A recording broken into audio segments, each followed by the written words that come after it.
A family once dwelt in Gallows Cove, in what is now the town of Torbay.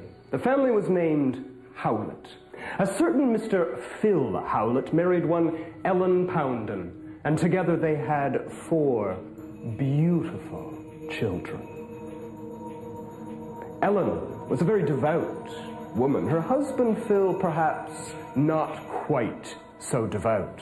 And one day, Ellen went off to Mass, leaving her husband alone in their small house in Gallows Cove with those 4 innocent young children.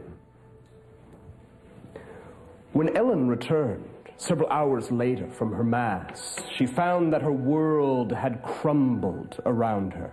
For in her absence, her husband Phil had somehow allowed one of the children to fall into the great open fireplace, and that child had burned to death in a terrible, terrible blaze.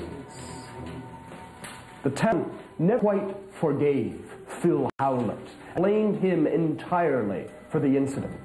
And such was their dislike of the man that they refused to allow him to be buried upon his own death in consecrated ground. And Phil Howlett was doomed to be buried out of hallowed ground on the old family homestead at Gallows Cove.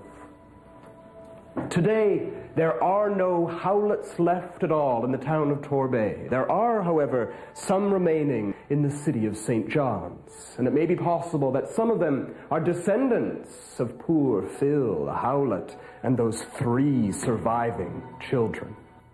As for Phil Howlett himself, however, he who was buried in unconsecrated ground, it was said that for years afterwards, his tormented spirit would appear at the site of his burial, moaning forever the loss of that one poor child who burned to death in that terrible, terrible fire.